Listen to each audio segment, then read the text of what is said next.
Fellow Riblets, it's me, Tom from Target Prime Rib, and I'm here now with Paul, aka Defense Wiz. How we doing, Paul? Good, Tom. How are you? I'm doing pretty good. So far we have two famous people in the chats. I think you know both of them. 22Q Cat, Lynn, and Rockin' Coach Amy. I know you know Amy because I believe, if I'm not mistaken, I think that's where you and me met many weeks ago. So, so what have you been up to?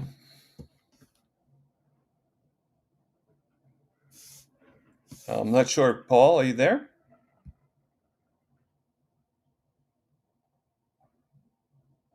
Okay. Well, it looks like Paul froze. So, I'm sure he'll come back in no time. Hey, Carnivore Whisper, Lisa, it's been a while. And Granny Boo, how you doing? Um, we'll give Paul a few minutes, of course, as long as he needs. Mr. Cast Iron, just popping in for a minute to say hello. Hello, how are we doing? I forget what your first name is, Cast Iron. I think it's Mike, if I'm not mistaken. But that's no problem, Amy. I will. And you said on Facebook, right? So I'll look for the message on Facebook. So this is okay. So um, I don't really know too much about Paul. I do know that he's a volleyball player, I believe, and so we'll talk a little bit about that. And I know, if I'm not mistaken, I think Paul was diagnosed with type 1 diabetes. But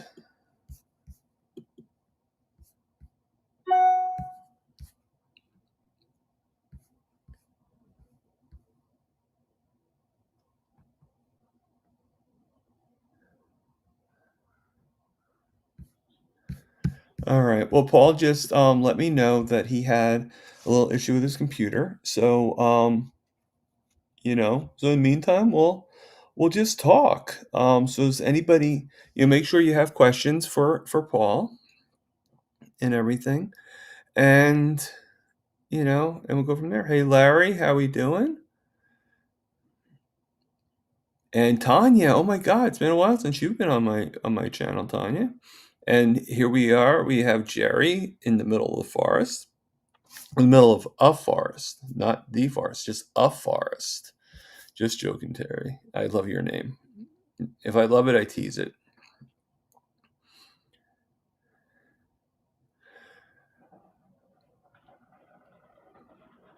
So I don't know what we would want to. And we have Barbara, Grandma's Crochet Corner. Hiya, everyone. How are we doing?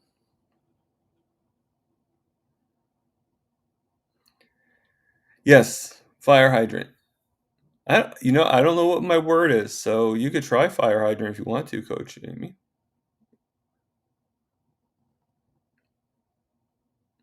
Let me see if that. Let me see if that works for me.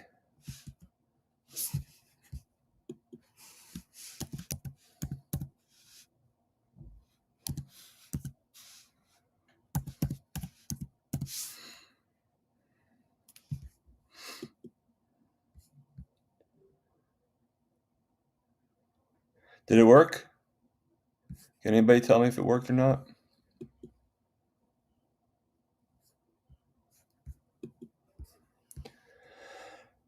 Hello, Lizzie. How we doing?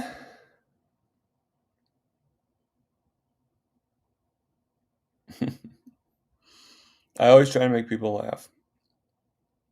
So I was telling Paul before we got on the before we went live. I was telling him about my this morning I had to call out of work because I had a really, really intense pain. I've been having a pain in my leg. I've always had that. I deal with it. But today it's actually traveled to my ribs. So I had a very hard time even breathing. You know, I'm okay now. I took some pain meds, so I'm a little groggy. But I had to set up Nightbot. Well, you could show me how to do that sometime, maybe.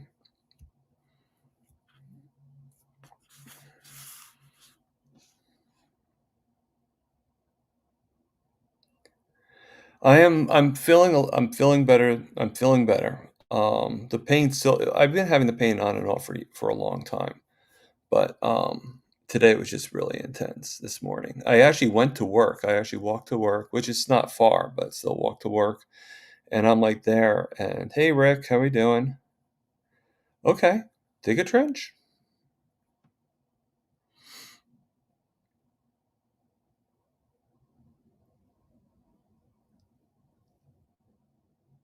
Okay, so you can't get Weather Command to work at Grandma. Okay. Hello, T-Pain. How we doing?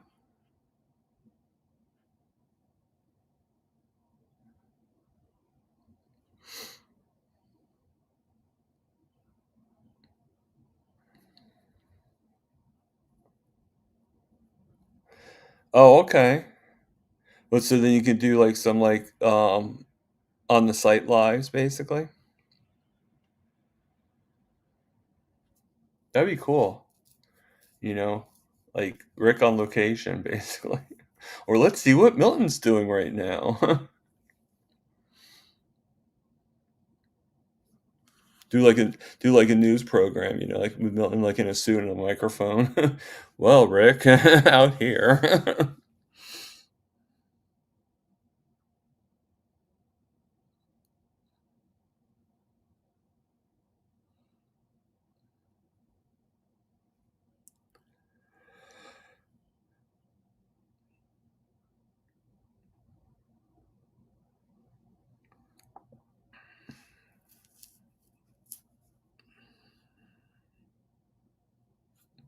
Yeah, you, Rick, I'm telling you, you probably would be better off making the feeder. That's what my assumption is. And we have the I am man, so the man with the sorry. plan is back. Okay. I sent you a quick email, like my computer just I got booted me off. it. That I'm is the first sorry. time that's ever happened. I am so sorry about that. Oh, it's okay. I tried to keep these guys entertained, but they're like, they're they're not as easy to amuse. That's okay. No, they're good people. They're a great crew. So I was saying that when we first started, there's only two people in the chats. Now there's about 16. So so All it it great. takes is getting booted off the internet. Yeah. So I'm going to go back to the beginning of the chats, and the first person that was on was 22 Cat, which is Lynn, Hi, Lynn. and we know that the next person, Rocking Coach Amy. Amy. So, so if it wasn't for her, you wouldn't be here right now, Right. because that's where we met. Um, and then Carnivore Whisper, at least I don't know if you knew who that is. Mhm. Granny Boo 2, and as because I guess there was at one time a Granny Boo 1. And then Mr. Cast Iron is here right now. He said he can't be here for too long though, so he probably. And then let me see, Kitchen Witch Tanya is here, and she's my carnivore sister. And then Larry Ryan is here, and then Jerry in the middle of a forest. I think you've met her before too, right? Yeah, we've been in chats together before. And she's pretty new to my corner, but Grandma's Crochet Corner. And Lizzie, and then Terry Sue. Sorry, Terry Sue, I didn't see it. I didn't see you in the scrolling. And then and there's one more. Can't forget. Oh, Charger Mopar Rick. So you can't forget Rick. Is So Milton with you there, Rick? I'm sure according to him, he's digging some trenches right now. So he's trying to fix the cameras for outside. 'Cause I think he wants to do more outside work and stuff. Right. And we just got joined by Gemmet. Gemmet 048. Unfortunately, I'm not able to see the chat that I can Well, as figure soon as out. you put up on the thing, you should be able to see it when you go on the screen. So there's Gemit. Do you see it on No, your? I'm kind of like I'm StreamYard stupid. So, Oh, that's okay. Well, it's not actually StreamYard, so you oh, won't. it's not. Okay, well Yeah, there you go. that's probably why. But Oh, I see it now. anyway, It's she is over to the asking a left. question. She's asking, "Where's Paul in the world?" I'm in New York currently, upstate New York. I'm about an hour from Buffalo and about an hour and a half, not even from the Canadian border. I'm from the same city that Kodak was founded in, Okay, okay. city Oh, we called got a Rock. couple other people in here too, just real quick. We have T-Pain Golf and Air Frying Auntie. Every piece of technology is betraying me right now. That's okay. We've all been there, right? So, without further ado, I know I want to show some pictures that you had sent me, but I'll show them as you tell your story. If you want to like give me a clue of like when you want me to show the pictures or anything, like a finger up Yeah, or something like that, just do so. If there's a question that comes in the chats, make it easier. I'm going to try to put it on the screen, but just in case you don't see it, I'll put my hand up or something like that, or my finger, the right. same thing as you, Yeah. and so that would indicate um, a question was asked. And so we're going to get rid of this question here. Okay, and that was a very good question, Tanya. I didn't even see it. Oh, where was Yeah, I in the world? yeah. Gotcha. It's already asked. I took it off. Oh, here's another question from Jemmett. Paul, do you like Buffalo Bills? Love Josh Allen. Okay, I guess she loves Josh Allen. Do you like the Buffalo Bills? Yeah, I'm not so much into football. In fact, I'm the only Division One athlete in my school's history that I think never went to a football game, and my coach hated me for it. But we were never funded by the football team like the women's team was, so I felt no need to go support them because they never came to our matches either. So I've been to a couple Bills games over my years, but it's just football is just not my thing. Yeah, I'm not really very sports minded to tell you the truth, but I have played volleyball. I know that's your sport, correct? Yeah, So I have played it in high school, but I was never really professional. all My right. brother-in-law actually does that on the beach with a bunch of his cop friends, but that's about. Mhm. Well, Um, that's the nice thing about the sport, especially on the beach. I mean, there's just a level for everybody that's out there. Everything from let's just go out and grab a couple beers and play some volleyball, all the way up to what I was doing. yeah. So Air Frying Auntie is asking, what version of CGM are you using? G6, G7. Oy, I no, use keep the me away G. from that Yeah, G7. I use the G7. Right, right there's mine. Gotcha. I've got my phone that I use for. Oh no, so do I. I have it right on my phone Oh, is too. that your? Okay, I couldn't tell if that was the controller or if that was the. I have both. I have the regular meter, and then I have it on my phone as well. Right. Yeah, I'm not going to be going to the G7 anytime soon. There's been enough people posting on social media all the downfalls that they're having with it. And Mm. the way I see it, I can extend past the 10 days of the G6. So there's no reason for me to go to the G7 right now. Yeah. No, I mean, I mean, I'm sure there's people that don't even use either one of them and use something else entirely. So. Yeah, the other ones are the Libre. And then for a lot of type ones, they use what's called the Eversense. I don't know if you're familiar with that one, the one that gets surgically implanted under your Oh, skin. I think I know what it. I just never really knew what the name was. Right. um. Okay. So without further ado,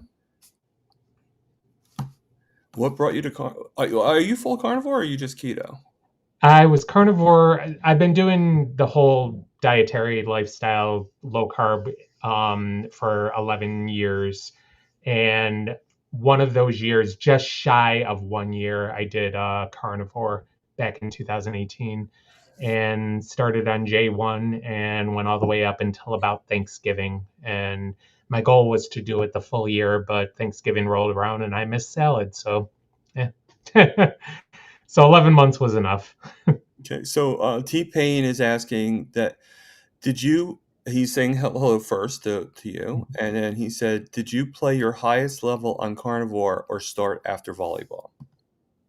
I didn't start the keto lifestyle until after I was diagnosed with type 1 diabetes, which was after I had moved back from California. I was still competing professionally, still do compete professionally.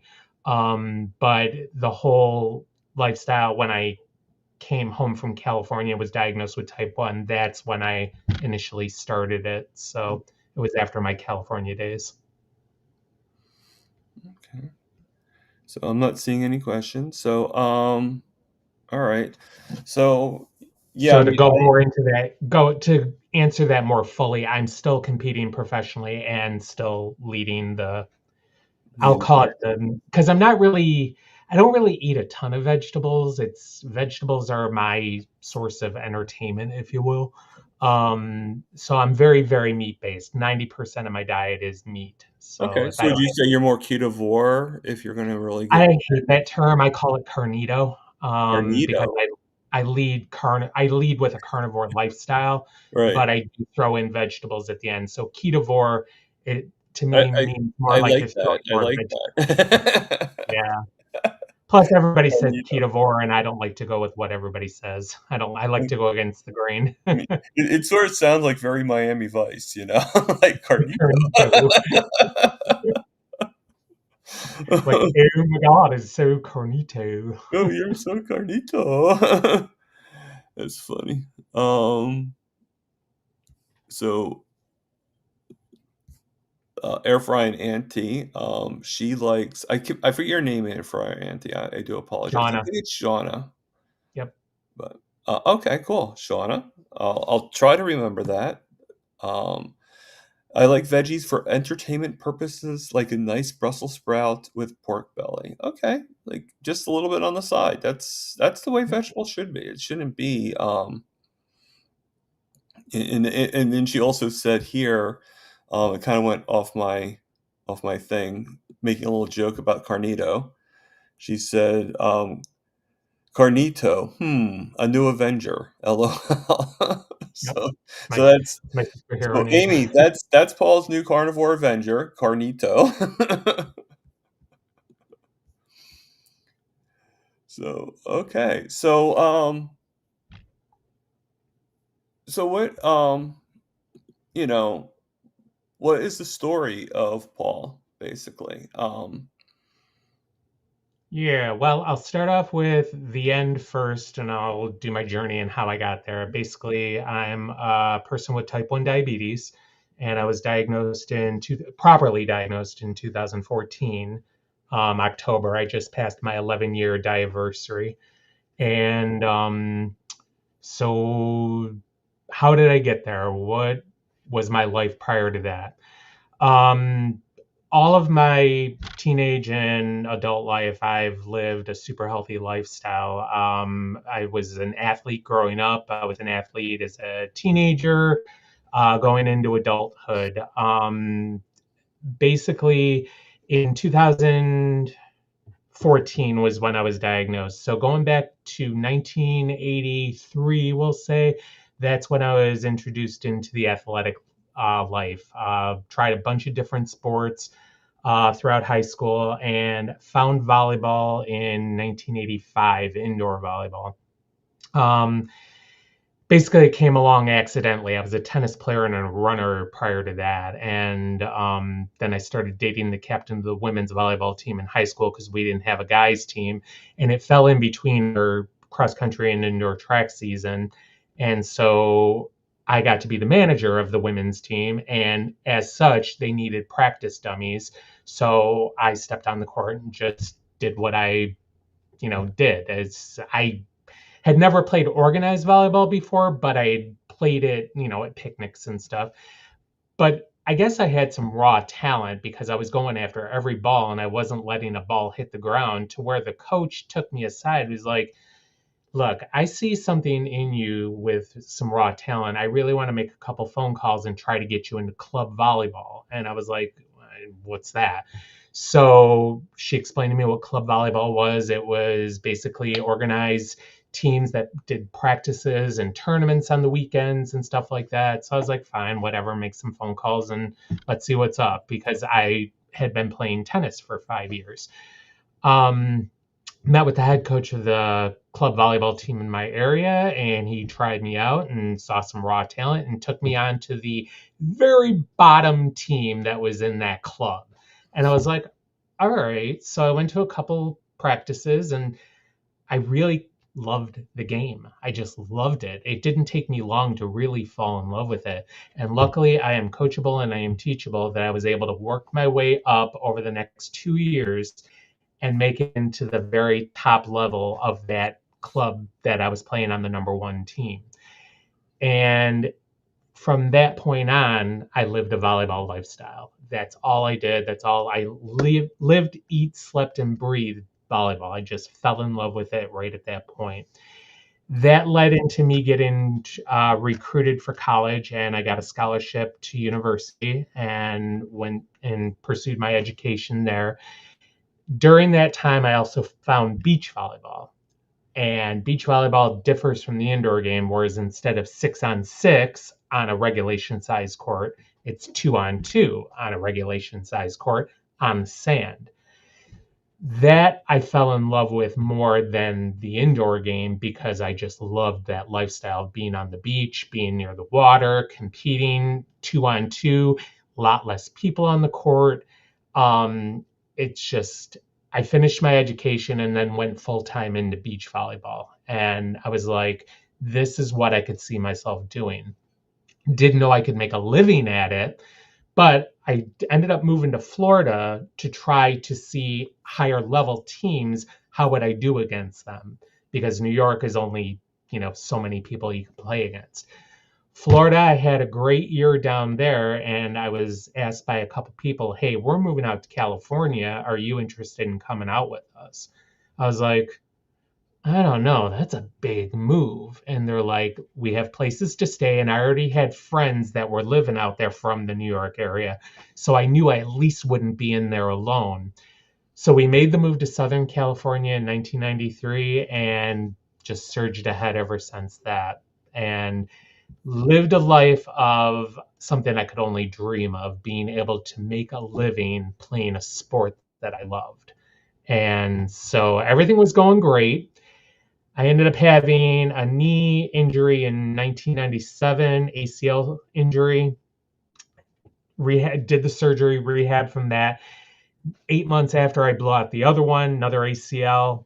So I was off for that, rehabbed quicker than I did on the first one, was back playing and competing. And then our tour went bankrupt. I was playing on the professional beach volleyball tour, and our tour went bankrupt. So up until that point, we had companies that were just throwing money at us that made it so possible to be able to make a living at the sport, that when the tour went bankrupt, all of a sudden all the companies took their money and went home. So it was kind of not really possible to make a living at the sport anymore unless you were competing and finishing in the top one and top two every single tournament and traveling internationally. That's something that I just wasn't able to forego and or able to do and make a living at it anymore. So I ended up leaving California in 2003 and moved back to New York. Still being able to compete on the regional professional tour, but not able to compete at the very, very top, the professional, the AVP it's called. Right. So I wasn't able to compete at that level anymore, but I was still able to make somewhat of a living competing at the regional professional level and still travel and still be able to lead the lifestyle that I wanted to do. So fast forward to 2011. I ended up having a shoulder injury, which required surgery. And because I had been through all these other surgeries before, no problem. I can do this. Nothing scares me about going under a knife. But when I woke up in recovery, I knew something was wrong and different than what the other surgeries were like because I had never been in this kind of pain before.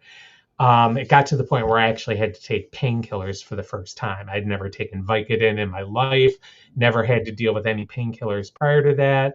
But the pain was so bad that I was just popping Vicodin like it was my job. And I see how people got addicted to Vicodin because I was Yeah, like, I could sit powerful stuff. and yeah, my foot could have been on fire and I'd been like, dude, let's toast some marshmallows, Katie. Um, and so it's just, and the thing is, yeah, it gave me the relief, but when that medication wore off, it came on without warning. It was just Right, like, I'm fine, I'm fine, I'm fine. Whoa, give me another Vicodin. And so luckily I was able to get the rehab done where I was only on Vicodin for about a month, month and a half, and finally was able to get off those because I hate taking any medication. But what I was noticing was very shortly after that surgery, looking back and knowing what I know now, I became symptomatic with everything that's related to type 1. Um, I didn't relate it to any kind of diabetes because it doesn't run in my family. And I just, I was thinking because I took all this medication, it was my body's way of trying to detoxify itself. So I was thirsty all the time. I was drinking easily a gallon to a gallon and a half of water a day and peeing like it was my job. And I was just thinking, okay, I'm drinking all this water. My body's trying to detoxify itself. That's why I'm peeing. No big deal. But it wasn't stopping after 3, 4, 5 months down the line. I figured my body should have detoxified itself by now. But whatever. Athlete, we don't pay attention to that kind of stuff. We, as long as we're able to get on the court and compete at our sport, that's all we care about. I'll deal with everything else later. So I just led the life of drink the water, pee, call it a day. right. The problem was, though, that I was starting to notice, and my friends were really starting to notice after about a year, that I was really losing a lot of weight without even trying. And this is where like I started noticing like that was all in 2011. This is going into 2012 and 2013. That photo was taken and I was like, holy crap, I really am kind of like losing a lot of weight. What's going on here? And when I was looking at my upper torso area, I could actually see my rib cage through, my skin. It was like between my face coming, getting really gaunt. I was like losing a lot of muscle mass, as you'll see in this picture. If you check out my bicep area and going down into my forearms, it Yeah. was very skeletal. Yeah, you And see, like, how thin they are. Yeah. yeah, and look at my neck area as well. I mean, it's Mhm. just, I was. You look a little bit more drawn in the face too. Yeah, Yeah. yeah, exactly. And that photo is in I was working the Ironman Lake Placid event with my sponsors, and that was my friend took that in the hotel room. So I remember that distinctly in 2013. So I just kept losing weight, losing weight, losing weight to the point where I got down to 109 pounds soaking wet. That photo was taken at my friend's 50th birthday party, and that was in early 2014. So I was still losing weight. So I finally decided, okay, we're getting to a point now where it's kind of getting scary. Maybe I should go to a doctor. And I go to a doctor, and basically because I had been still competing this whole time, even though I looked like crap and didn't have a lot of energy, but I was still competing. I had just gotten back from Australia and my competing down there, and my doctor was like, "Oh, you know what? And one of the other symptoms that I was getting was I was dizzy all the time. Another symptom of onset type 1. Well, you just got back from Australia. You know what? You probably got some vertigo going on from that plane ride back. Let me get you some exercises to do at home. Basically, I was diagnosed with benign positional vertigo. So I'm like, all right, makes sense. I'm dizzy all the time. Sure, why not? So I did all these exercises that I was prescribed, and For 3 months, nothing was working, nothing was alleviating the dizziness, and I was still losing weight.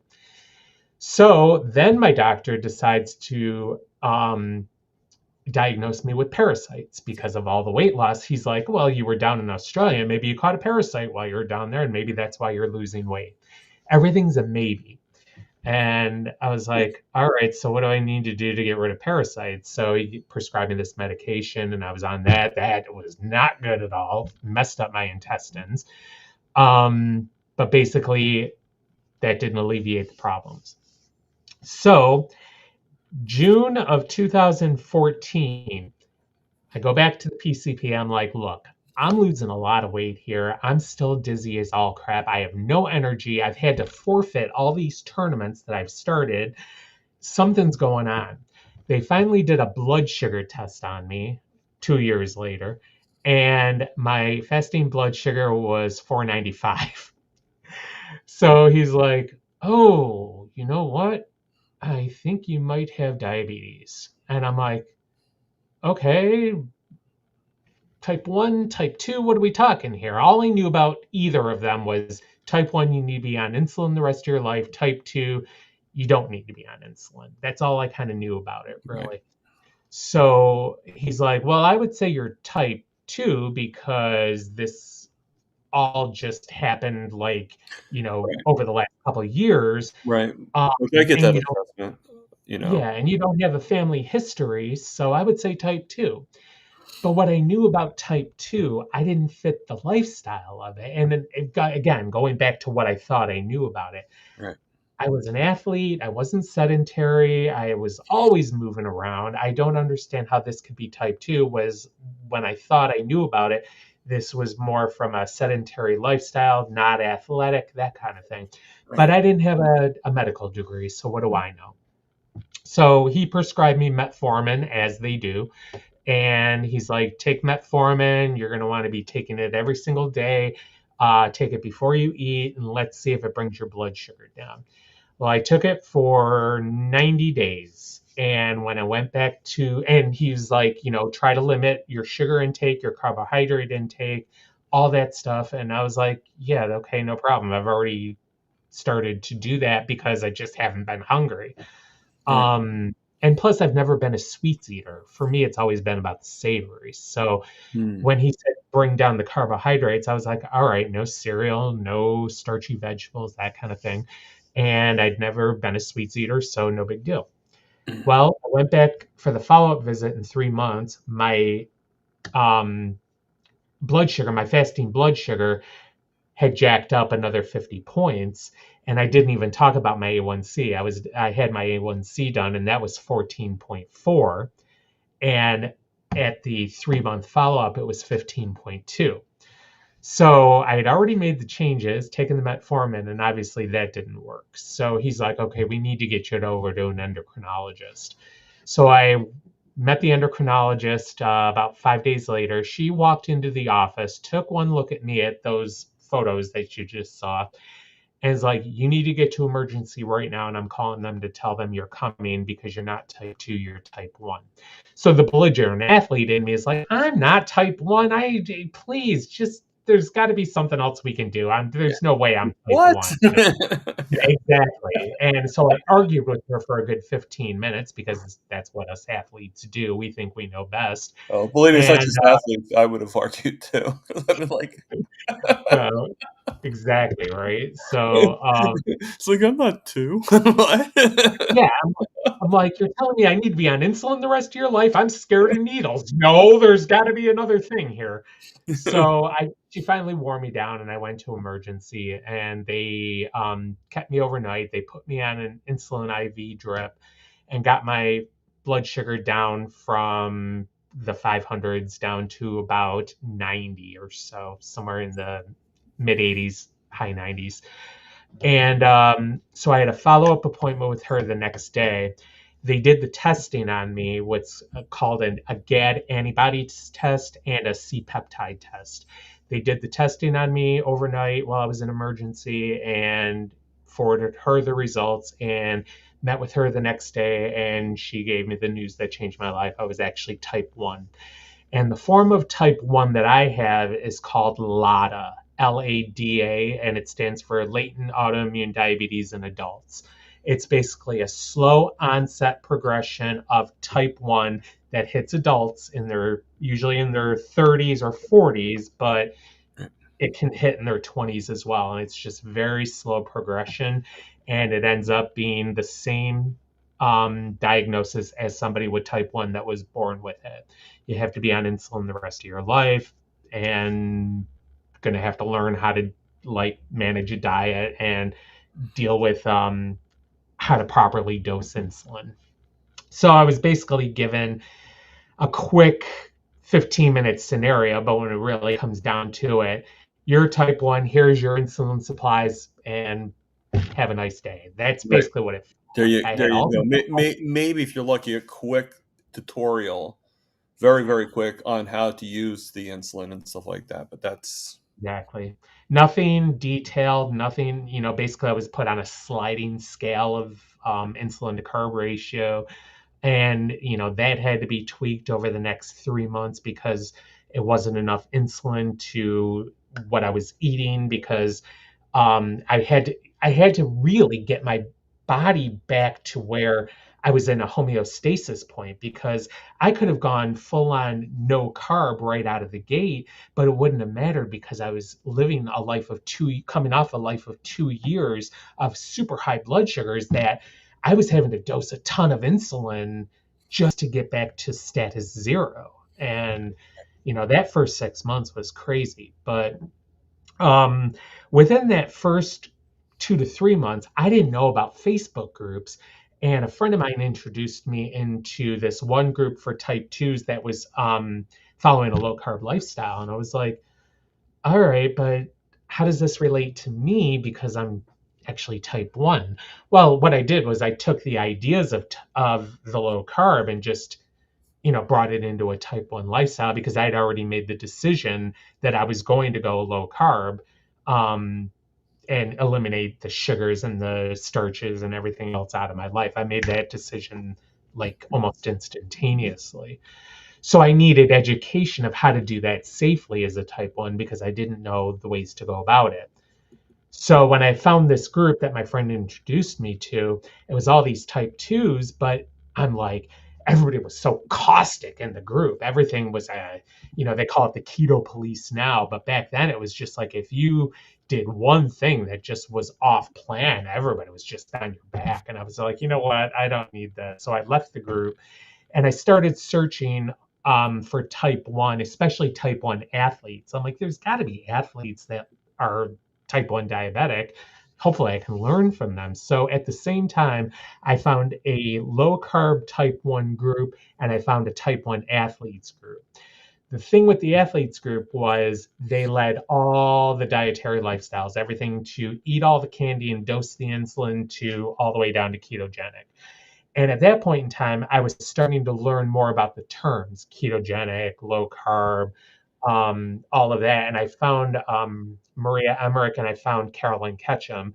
And Maria Emmerich and Craig were like basic, huge proponents of type 1 with a keto lifestyle. So I started following a little bit of what they had to say. But what I found was in their groups, they were so dogmatic as well that it was just like, I got to be able to find my own way with this. I can't be like, you know, it's all or nothing because that just doesn't work for me. I'm coachable, but you got to make your coaching kind of more like in the way of the way that I can bring it into my psyche kind of thing.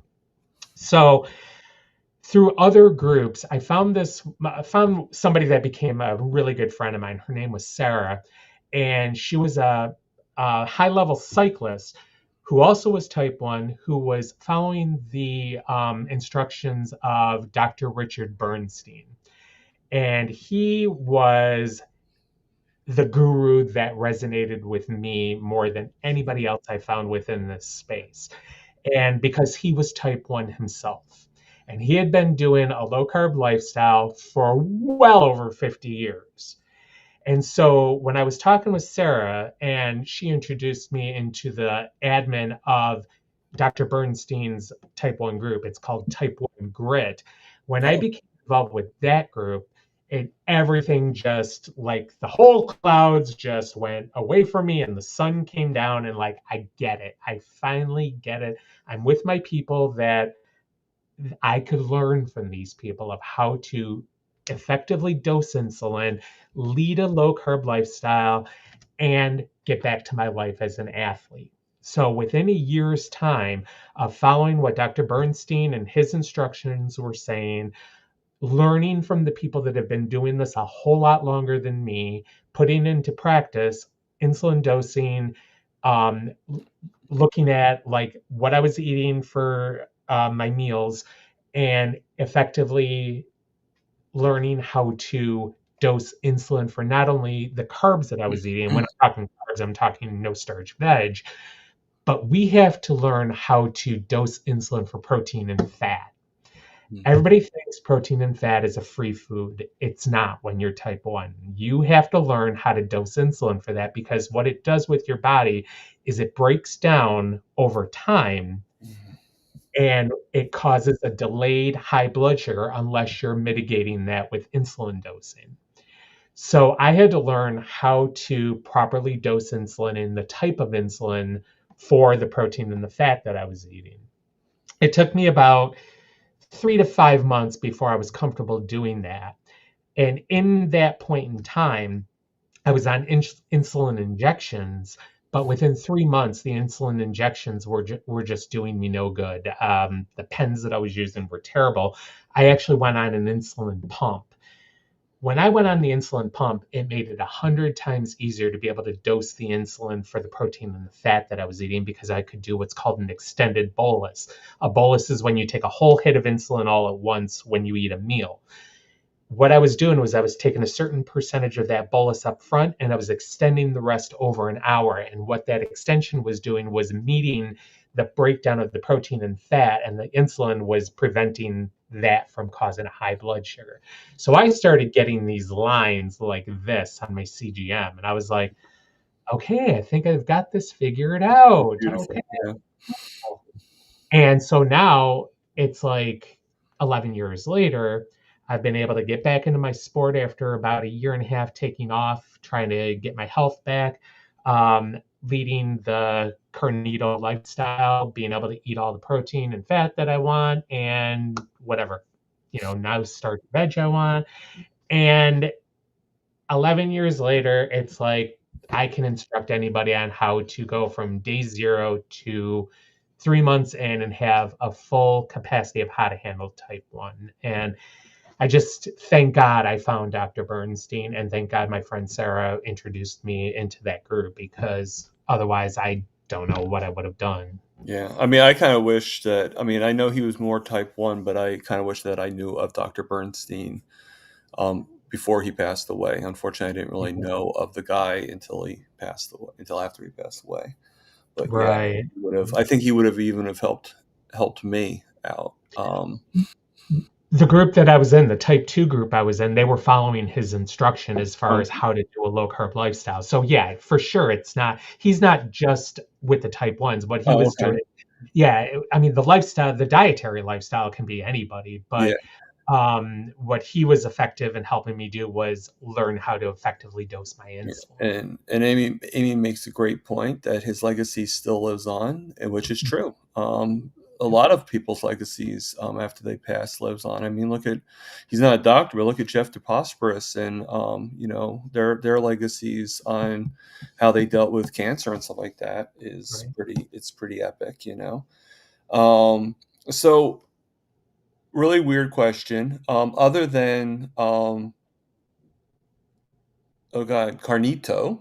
I almost forgot the name. uh, did you do anything else to help with your sugars? Like I kind of do intermittent fasting. Did you do anything similar to that? Or Nothing I set out to do. I fell into intermittent fasting just by accident. okay, Basically I got down to one meal a day in the off season, one meal a day, and I just wasn't hungry. So I'm like, if I'm not hungry, why am I going to eat? that And makes so sense. what I found was that intermittent fasting would go. I mean, technically calories break a fast. So in the morning when I have coffee and some cream in it, technically I'm not really fasting anymore. So, but whatever that is, I don't. The thing about me is I don't put that much emphasis on anything like that. You don't. You want to say I'm not fasting because I had some cream? Fine. I didn't. I'm not fasting anymore. I don't get too into the weeds with that stuff. But when it comes to intermittent fasting, because I wasn't on a weight loss journey, I was never been on that. I know more people are more like, put a little bit more emphasis on that, and I totally get it. With me, I just fell into it accidentally. So, but when I'm in season, all bets are off. When I'm hungry, I'm eating. You eat when you eat, Oh yeah, basically. Yeah. exactly. Um, yeah, right now I'm on a special program with Doctor. I don't know if you know who Doctor Phil is, from SBG. He works with Bella Steak and Butter Gal. I know who Bella is. Yeah. Well, he's every once in a while, if you watch her live, you'll see like an old doctor that sits in a recliner, and that's Doctor Phil. Gotcha. And he's doing a program right now, that's like kind of like experimental, and he's teaching me different things. And one of the things he's having me do is intermittent fast. Mhm. But excuse me, but he's trying to do it for to help me so I can get rid of the insulin altogether completely, Right. you know, Therapeutic. and make me insulin sensitive rather than insulin resistant. Right. So Right. he's having me intermittent fast for 6/18, and then which if nobody here knows, which I'm sure everybody knows what it is, but 6/18 is basically where you fast for 18 hours and you eat for 6. But he wants me to do it early in the morning, like 1 hour after I wake up, and then like 6 hours later. So I do like 5 a.m. to 11 a.m., or I do 7 a.m. to 1 p.m., depending if I'm working or not. So Right. um, Right. It's a great tool. I yeah. mean, it's, it's definitely helped a ton of people from, for various reasons. So, Yeah, because for some reason he's going to explain what the reason is, but he said that for some reason the earlier you do your eating window during the day, like something with the sun setting or something like that. I forget what it is, but the better you're going to control your insulin resistance. well, And if you and you had, also don't want to go to bed with any kind of food in your stomach if right, you can avoid it. which So, I tend to do anyway because I still do. I have gastroparesis, and mm, um, yeah, you too. and I mean, technically, even when you get it under control, it's never gone completely. I don't believe that even if I got my diabetes under control, I don't think it's going to be gone completely because all it takes is me to just mess up one time. And it's like an alcoholic, like you stop drinking. Well, as soon as you start doing again, you're going to become an alcoholic again. So Right. there's no, you know, it's just you just got it now under control, and as long as your brain knows that this doesn't work for you, then there you go. Right. Knock wood, I haven't had a flare up in 8 years or so, but yeah, I was diagnosed with gastroparesis as well. So, Yeah. but I also have, when, prior to the diagnosis, I was out for a run and my big toe was really bugging me and I couldn't figure out why. 6 months down the line, neuropathy, huge neuropathy in both Oh, feet. wow. And to the point where I had to wear sandals and socks in the wintertime. That's how bad my feet were. Now, here we are 11 years later, perfect blood sugars, perfect A1Cs, and I still feel like two anacondas are around my feet squeezing on a daily basis. I can't go to sleep without a lidocaine patch on my left foot. Uh, yeah, I'm not that bad. I sometimes do feel the swelling in my foot. Right. Excuse me. Amy is asking you if you take a GLP-1. She forgot her apologies. No, I've never taken it. Yeah. And probably, I mean, I can tell you right now, I was taking one for about 5 weeks. I was taking Manjaro, and I had to stop because it was bringing back the gastroparesis. Mm, So, and when I looked it up on Google, it was the number one thing, the side effect is right. is like, it didn't really say gastroparesis, but it had the symptoms of like, diarrhea or constipation, throwing up, like everything that. So I was like, okay, well, I gotta stop this stuff. And through recommendation of a friend, another carnivore friend, um, and it was actually suggested that I be on this with another carnivore friend and with so it wasn't like, they just and people's hearts are always, I always believe that people's hearts are in the right place. Mhm. They just misinformation, just they didn't really, they thought that they were doing the right thing basically. But excuse me. But basically, I just it just didn't work. I tried it for 5 weeks. I was at the lowest dose and it was still giving me issues. So I stopped taking it. And I did take Victoza for a little bit. Um, but at first I didn't take anything. And then I was having my sugars were going super high. So I'm like, well, maybe I should go back to Victoza. So I went back to Victoza, and now I'm off it, and now I'm not having the issues anymore. I think what it was, I think I needed to wean myself off the GLP-1, not just Right. drop it even after 5 weeks, just not just drop it for like. So I just kind of went because originally I was Victoza, then I went to Manjaro, then I went off completely, and then I went to Victoza again just to wean it off. Right. So I'm Right. like, if I do take Victoza, it's if my sugars go up to like over 170, but with his program, I haven't been over 144 in like 10 days. That's great. Yeah. And so I still take the insulin, um, but Which insulin do you take? I take, I'm very bad with names. I basically take, Humalog. I basically take a short acting and a long acting. Okay, so there's Humalog, there's Lispro, I there's take Lispro for, I believe that's the short acting, right? Yep, Okay. And then the other one is another L name. Lantus. Lantus. Thank you. Thank you. Yes. Um, yeah, you obviously, I mean, yeah, I'm diabetic. That doesn't mean like what it is with me Oh, too, good. is the names change so often. Cause like I'll go to the pharmacy, oh, well, we didn't have this. So this is what we're giving you Yeah. in its place. So it's like, okay, well, I'm not really sure which one I'm getting now. I just know it's short acting. I know it's long acting. Well, I just switched to faster acting, like Humalog. I was on for a long time. I tried Fiasp for a little while. My friend brought me down a vial from Canada before it was on my insurance formulary when it was still like Experimental. in testing. Yeah, experimental, good word. So she brought me down a vial from Canada, and it like reacted so fast. I mean, it was like as soon as I ate, it was like very quick to stabilize everything, no little rise and then bring down the number.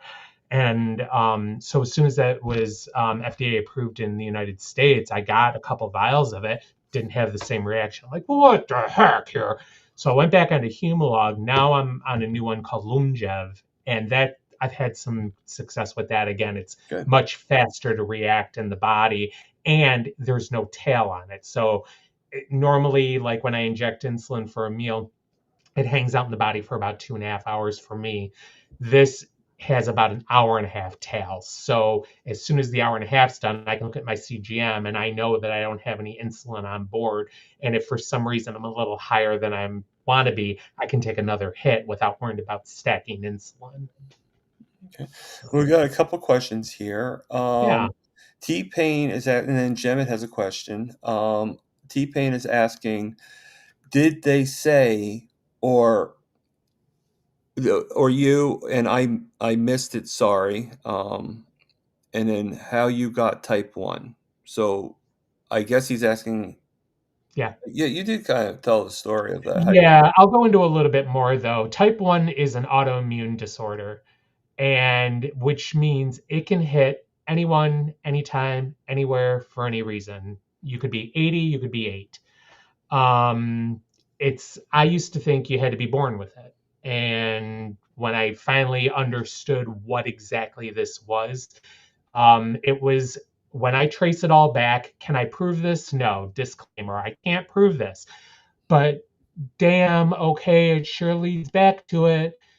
It was my rotator cuff surgery in my right shoulder that caused the trauma, that caused the autoimmune, that kicked off the symptoms of the type 1 and led to the whole thing. But can I sue anybody? No. Right. So Jemmet is asking, top for both of us, difference between type 1 and type 2. You and can both be reversed. I can tell you right now, type 2 can be reversed, but like I said before, it's still on the verge, like it's if I falter and I keep on, if I decide one day that I'm going to start eating the sweets again and I keep on doing it, I can still get my A1C back up again and bring myself back to being type 2 diabetic for whatever reason. Now you're more type 1, Paul. So, um, now I don't think type 1 can be reversed, correct? But it can be managed because of this diet, correct? Correct. There is no cure for type 1, despite what you might read on all Yeah. the Googles and all the Facebooks. Cinnamon does not cure, okra water does not cure. There is no cure for type 1. Oh, darn, I love Um, cinnamon. my friend was diagnosed in 1975, and she was like, every 5 years, it's 5 more years, 5 more years, 5 more years. And so I'm convinced that there's not going to be a cure in my lifetime for it. So that's just the way it is. But yes, it can be fully managed. And I have friends that eat all the carbs in the world, and they are power lifters, and they compete in strongman and strongwoman. One of them holds the record for the oldest woman to have the highest deadlift and the forgot the other exercise, squat. She set the record for a 75-year-old, and she's type 1. She was the one that was diagnosed in 75, and she eats all the carbs. She doesn't care, Right, and as long as you know what they're going to do to your body and you know how to dose insulin for them, eat all the carbs if you want to. I don't care. I'm not the person that's telling you what's you should be putting in your mouth. Okay. For me personally, though, that didn't work for me. I tried it for about the first 4 weeks when I was diagnosed. I was like, okay, I can eat what I want and just dose insulin for it. My blood sugars were up over 500. And I was like, yeah, no, I'm not doing this. I made the decision to do the low carb thing, but the more I saw everybody online saying, "Oh, you can eat whatever you want," I'm like, "Let me try it." So it wasn't even like I was eating sugar. I was eating sweet potatoes, and I was eating rice, and just the crappiest, vegetable and starchy carbs. I couldn't get my blood sugars under control, and I was like, yeah, I'm going back to this low carb deal that I figured, that I found out about. Um, and that just made all the difference. So for me personally, and a whole lot of other people, we do the low carb lifestyle to manage our blood sugar levels and our A1Cs. Now, me being an athlete, that also helps because I can reduce my insulin intake by going out for a run. And if I, for some reason, like the body's going to do whatever it wants to do. And I call type 1 the daily science experiment. So I could be doing the same things 14 days in a row. On the 15th day, my body's going to be like, you know what, screw you. And it's going to shoot me up to over 250 for absolutely no reason. So I'll go for a run to bring my blood sugars down naturally rather than my first step of trying to hit it with insulin. Now, if it's a stubborn high and I can't get it down with a run or some, cardio, some light cardio work, then I'll hit it with insulin, and the two of them together will bring it down. So yeah, type 1 is manageable, but there is no cure, unfortunately. right, right. Excuse me. Sorry about the cough, everybody. No, no worries.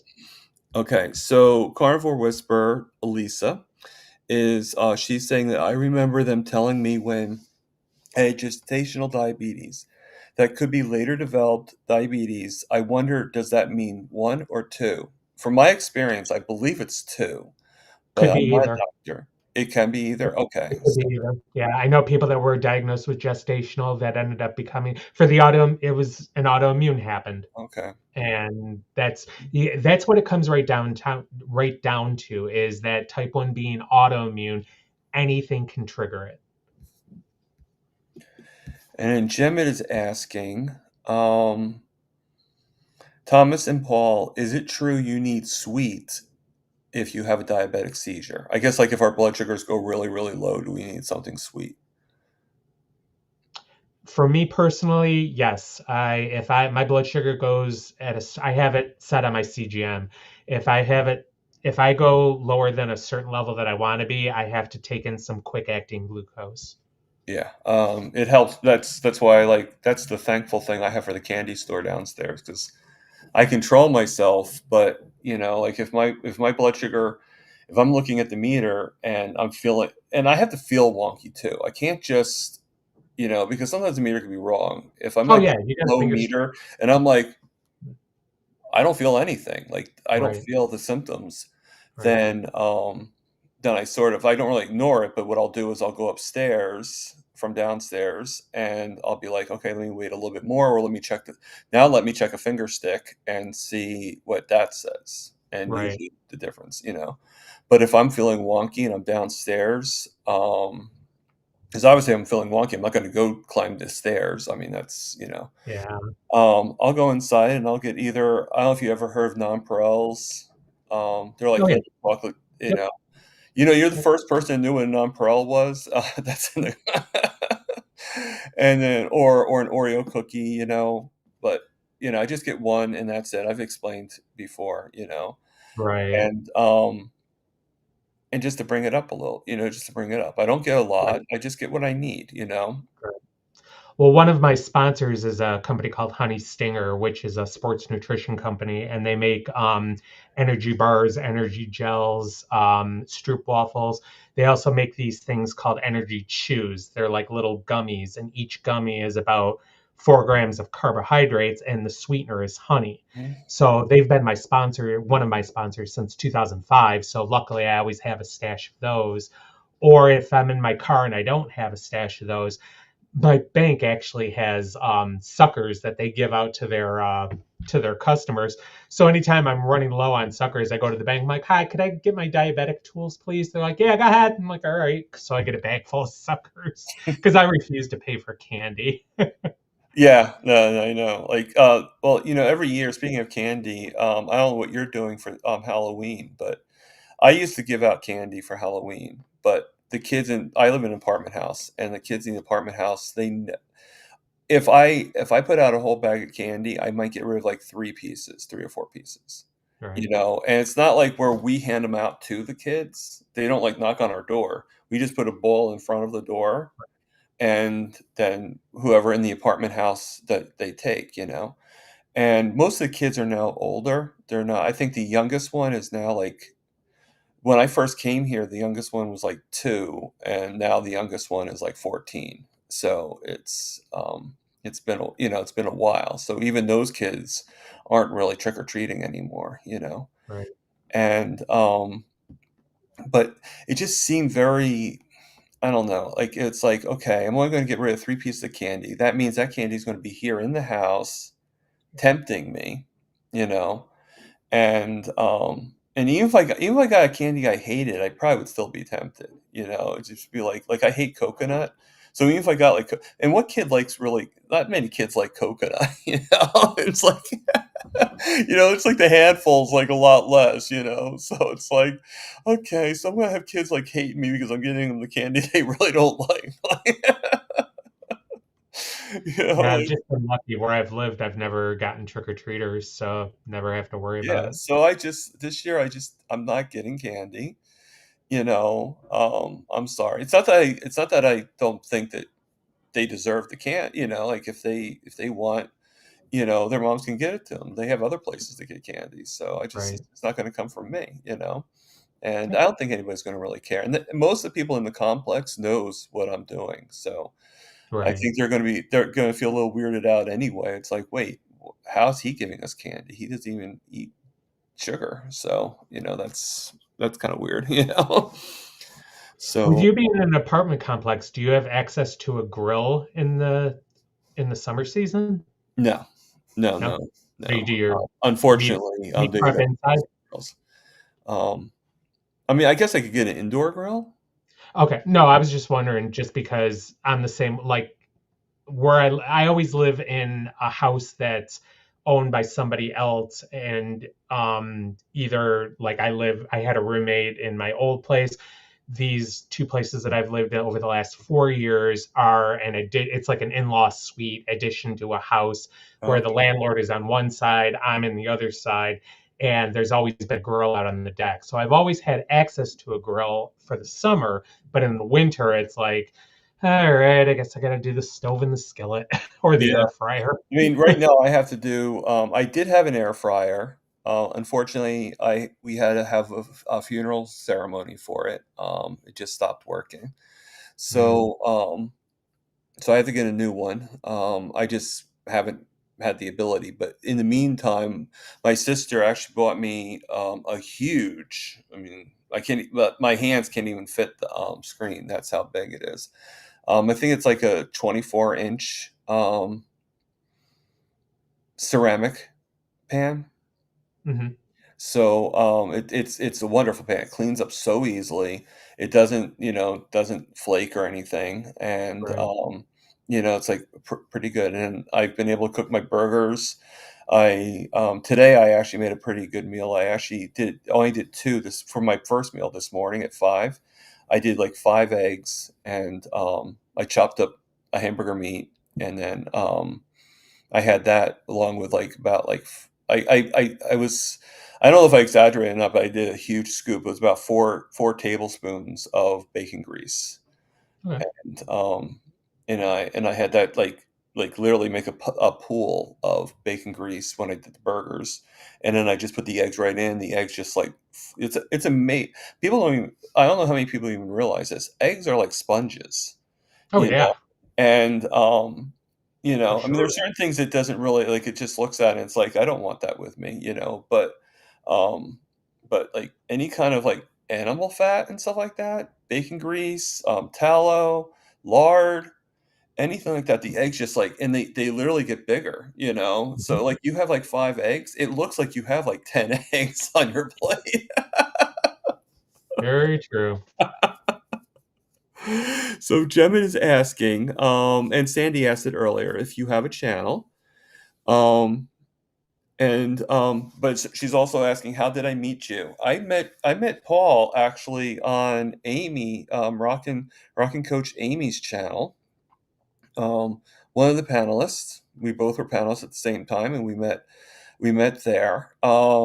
I don't think you have a channel. I think you used to, right? But you just haven't I been. used to have a YouTube channel where I was promoting my sponsors' products. So anytime at the start of the season when my sponsors, my clothing sponsor, my sunglass sponsor, and my energy bar sponsor, they would send me all their products to start the season. So anything that was new, I was promoting them on that.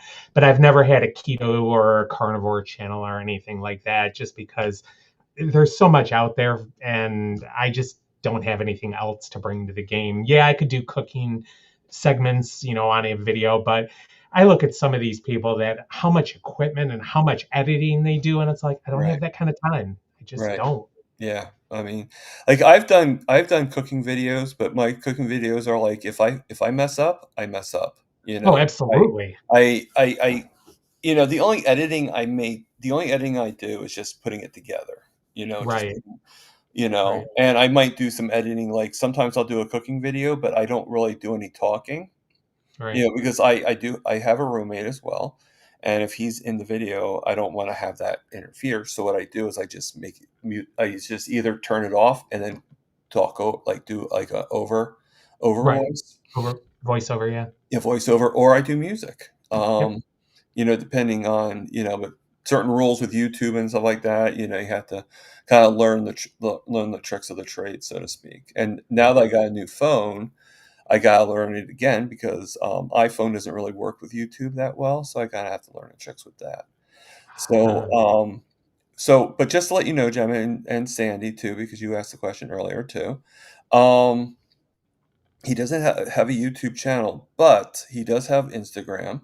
And if you go into my descriptions, you'll be able to find the link to his Instagram page, so you can actually watch him there. It's basically there if anybody has any specific questions about Right. type 1, because Yeah. that's the thing about type 1 and the carnivore space and the ketogenic space and that kind of thing. We're very niche. Type 2 Yeah. is Yeah. more Just the keep that in mind if common. you have questions. But it seems like Jim had a lot of questions. I don't know about No, that's the. great. And I welcome any question that people have. But there was one interview that I did with another creator that, I mean, it just, there were no questions because it is such a niche type of situation where people don't know what to ask Well, you about know it who'd be a because good person for you guys to follow each other would be, and maybe you do already, I don't know, is Amy Perrin. yeah, Amy and I are friends on Facebook. Okay. Yeah. I've Um, known Amy for at least 9 years, I would say. okay. Okay. Yeah. We met in Dr. Bernstein's private group. Of course. Mhm. Yeah. Are you on Facebook with her too, or no? Yeah. Okay. Yeah.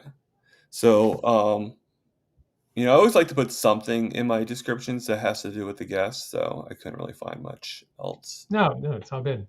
Because I mean, when it comes right down to it, I'm an athlete that happens to have type 1 diabetes that happens to follow a carnito diet. I mean, I fit three bills like 33%, 33%, 34%. So I'm not any like, I fit in so many categories that you can't always like, it's hard to explain. I don't know what I'm trying to say. It's like I could have this conversation, and this conversation all at the same time. And it's just whatever you want to talk about, I'm good with it. So Okay, so two questions.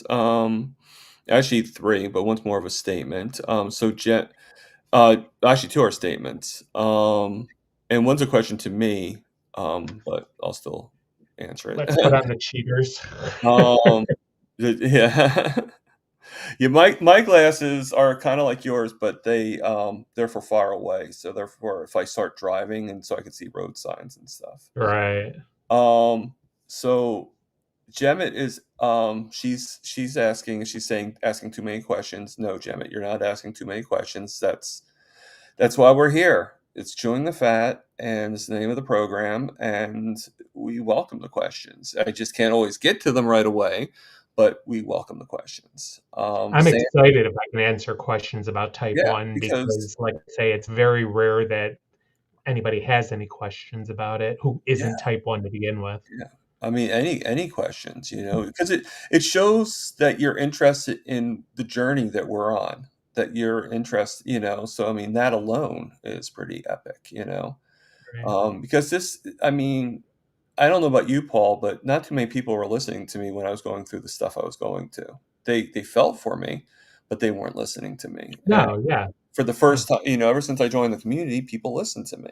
So every time right, you ask a question, that's telling me, hey, I'm listening to what you have to say. I just have this one question. I just need to know this and this and this. So right. the next thing was Sandy Blythe says she loves Amy. We are Facebook friends. So, you know, and then Rock and Kicho, yeah, Amy, the other Amy, she asks, how does iPhone not work with YouTube very well? I have an iPhone and can do YouTube fine. It does work with YouTube.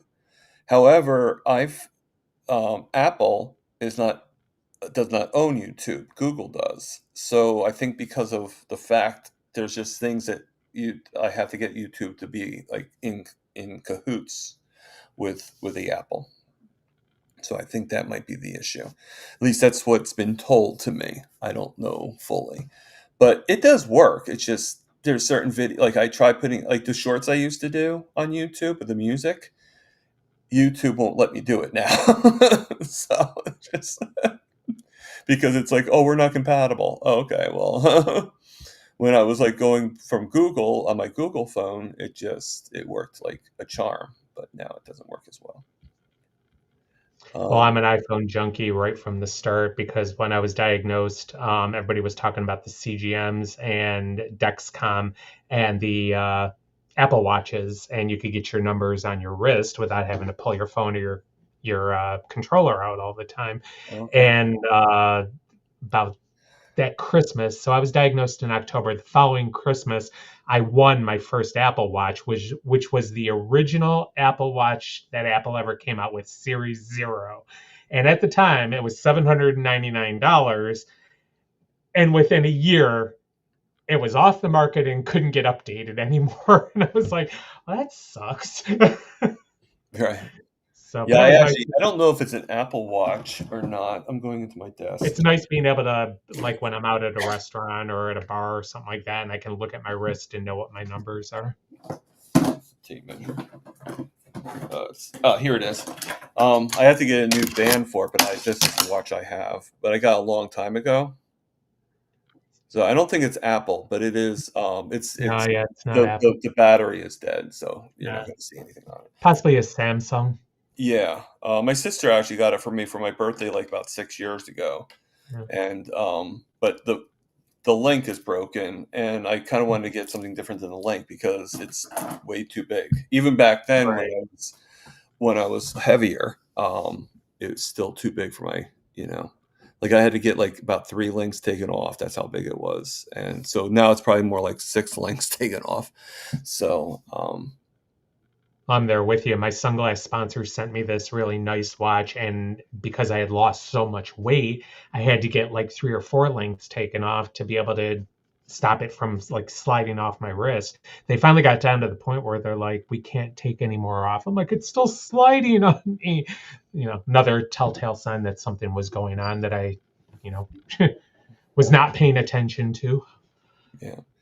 Now this is I do know there's more than just one test for the glucose. I know there's a fasting insulin, the A1C, and then C-peptide. Is that the third one? C peptide and GAD antibodies, GAD antibody test for type 1. Right. So I'm assuming, Gemma, I'm assuming you have the A1C done. That's the test. I'm not going to say it's the only test because obviously we just mentioned all the other tests, but that is the only test that most doctors do test. Right. Most doctors will. I've actually tried asking my doctor several times. I think I finally got it for the next one to do a fasting insulin test. But even when they say they're going to do it, half the time they don't do it. They just tell you to fast, but the test actually doesn't go up on there. So for some reason, I don't know why, but for me, doctors are. So I'm thinking about just getting my own blood work done and just saying, this is what I'm paying for, this is what I'm getting, and that's it. Don't even rely on the doctor. That's not something I recommend for you. It's just something I feel I need to do. To get Are to you get. able to get your own labs if you want to? And Yeah, I don't know what state you're in, Thomas. I'm in New Jersey. Oh, okay. Yeah, Yeah, because in New York we can't do it. yeah. Um, yeah, no, I think I could just call LabCorp Right. and actually make a good point though. I don't know. I thought we could, but it's possible they could be like, no, the heck with you. We don't want you can't do it. And that if that's the case, that's what am I gonna do, Right. Just have to keep on bugging the doctor until one of Thanks. because I actually see the problem I have is I have Medicare. I used to have Medicaid, but now I have Medicare, and I go to a clinic. It's like Mhm. a teaching, you know. So every single time, every 3 months when I have my testing done, it's a different doctor every time. Right. Right. So a different doctor, I have to do. I have to test the waters out with them each time. Like, are they going to understand me being carnivore? Like now I'm at the point where I could care less. Like, if they, it's like, don't give me a lecture. It's healing me. Okay, I'm doing really good on it. We can see with my A1C, we can see with my blood sugars and stuff like that. And so don't say it's going to kill me because I've already been on it for 11 months. So, like it hasn't done anything yet to me, you Right. know. And even when people have like issues, um, you know, we can't blame it on carnivore. I mean, carnivore, like if you think about it, even the ones that have been doing it for years and years and years, the issues they had before that were a lot longer than, like 11 months is a drop in the bucket compared to the 35, 40 years that you know, I've been eating bad foods, that I've been eating the Right. foods that have been hurting me. And so I'm not going to say, okay, this is what caused my problem. No, what caused it was my past. And, even with Mitch, like before he had a stroke, he had kidney issues, you know? And yeah, because the stones broke up from being carnivore, because he had big stones before that, and they broke up and they had a pass. So yeah, that was his issue. Right. Yeah, we have to be I feel bad for the parents of the kids that are diagnosed because they have to mitigate the waters with the kids as healthcare professionals, and they don't like the terms keto. They don't like the terms low carb. So they're asking us and in the groups like, what's the best way to be able to present this idea to the healthcare professionals for the kids to be able to, you know, mitigate their good blood sugars. And we say, just tell your doctor that you are on a no sugar, low ultra processed diet with high protein. Don't use the words keto, don't use the words low carb, that kind of thing. And it's because people just get their backs up about it. Okay. Um, okay. So is over-the-counter test where you prick your finger reliable? Sorry about the QQ, but my nephew had diabetes. He had diabetes or he has diabetes? Because if he had it, that's great that he doesn't have it anymore. Um, so this is what I find. All right, and Paul, you can correct me on this, okay? Um, the CGM, okay, is off, usually is off a little bit. If you're going to get more of an exact number with the finger stick, but who the hell wants to stick their finger ever, because in order to really get a good, when I did a finger stick, I had to stick my finger. They say 4 times because 3 meals and then getting up in five if you do it at night as well. But I would do it actually a lot more often than that. I would it's pretty much double because you want to make sure that you're trying to get things in control. And so CGM is a lot more available to your numbers, but it can be off a little bit. So that's why whenever I insert my CGM, I always calibrate it with the finger stick. But and that's why, like, when I would go downstairs and I thought I was shaky, that's why I would check it with the finger stick. Okay, so yes, the finger stick is more accurate and it's good to have, but the CGM is just more convenient. That's my Right. take on it. Would you agree with that? Yeah, totally. CGM, everybody says that the meters can be off by 20%. Everybody says the CGMs can be off by 20%. Yes, both are true. I'm lucky that I have a meter that was my original controller for my pump that I can actually calibrate the meter using the test solution that comes with it. So my meter is more accurate than about 98% of the brands of meters that are out there. So I Mhm. trust my meter more than I trust my CGM.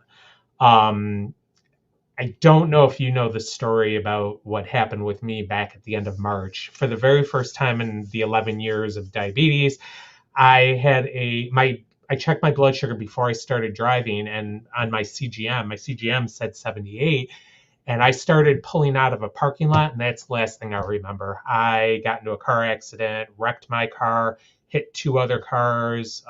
Thank God, no injuries. But apparently, when I woke up behind all the airbags, all of a sudden, that's when I noticed that my CGM alert was going off. And apparently, when EMTs and police got there and whatnot, they got me into the back of the ambulance. They did a manual blood sugar test on me, and apparently, I was like 42. And I never dropped that fast from like 78 to 42. So that's where I think I might have had a incorrect reading on my CGM and just wasn't feeling it, kind of thing. So I'm being more cautious now with ensuring that if I'm not agreeing with what the CGM is saying, I'm doing a lot more finger sticking now these days. I mean, to give you an example, for me, I had about a few weeks ago, or a month ago or so, I had my readings were going really low, and they were hitting like 40, you know. And again, I didn't really feel that bad, you know, but it was still hitting really, really low. So, sometimes you don't think about things like that. And Lewis is like, check your, like I think it might be your sensor, So obviously I got the sensor replaced, and it was a sensor, Right. because when I did the finger stick, it went to about 150. Right. Big difference from Yep. 150. Like that's not a calibration problem. That's a That's a sensor sensor problem. problem. So, so I did get the new sensor. I mean, even getting sensors replaced is like pulling teeth. It's like, I mean, like the only thing they don't ask me is what my blood type is. Exactly. Yeah, Right. it's like, well, where did you have it, and what'd you do? Like were you running when you had like does it matter? I just called one in the other day, and thank God there are like not as many questions anymore. They must have gotten talked to or something because the time before that, I was on the phone for a half hour Yeah, answering their stupid questions. yeah. But this time around, 5 minutes and it was done. Yeah, it's just like, "Oh my god," Yeah, I mean, usually, and Bob, semi-retired Bob was saying about how it's something when you walk down the stairs, or walk up the stairs, it's something about the climbing that does something. I don't know exactly what it is, something like on the bottom of the foot or something. I don't know. I don't know the chemistry to it or anything like that, or the, biometrics, But, it helps me. I don't know if this helps you or not, but when my sugars are high, one of the things that actually helps me is actually squats. And, it's probably because squats is very hard for me, to do. Like I don't have the balance. I'm better strength, but there was a time I couldn't even get up regular, let alone do a squat. And, for some reason, after I do if I can do five squats, and my sugars they cut at least 20% down. So, No, I have to either go for a light run or even a walk or whatnot. Within 16 minutes, I'm on the yeah, kind of thing. I would run, but, I describe myself as the housewife on Tom and Jerry cartoon when she sees the mouse. I know exactly what you're talking about too. That's scary. No, I'm actually starting to run a little bit better, but I have 2-point problems. I have bad balance, Right. okay, and, which who would have thunk, having bad balance when you have your toes removed would happen? And, and then also the shoes. Right. They're not. I don't know. It's something with the cushioning that they give you Right. with the inserts and Stability stuff, and cushioning. Yeah. you know? So, but I am starting to run a little bit better. I'm more of like a very, very light jog at this point. Yeah. But, Well, now that the cold weather's coming and I'm going to be hitting the insulin a lot more than going out for a walk. I am and not a sad cold thing is weather I person. got new shoes, like, I got high tops that I thought would work better for me, like, can keep things in together. Right. Unfortunately, they fit my feet, but they don't fit with the inserts. Okay. So, you know, so I mean, I got the size shoe that I am, which is very hard to do because I'm actually a 12 and a half quadruple E. Mm, So, that's 12 and a half shoes are very hard to find, let alone, right. you know. So I probably should have just ordered the 13 quadruple E, and that probably would have given me a little bit more space, but I didn't want them to shake around.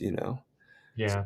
It's When I was going through my bouts of really bad neuropathy, I was having to get the New Balance, the wider ones, because the constriction of my Nikes and the constriction of my Sauconys were just killing my feet. yeah, And to the point, like I said, I had to wear sandals with socks in the wintertime.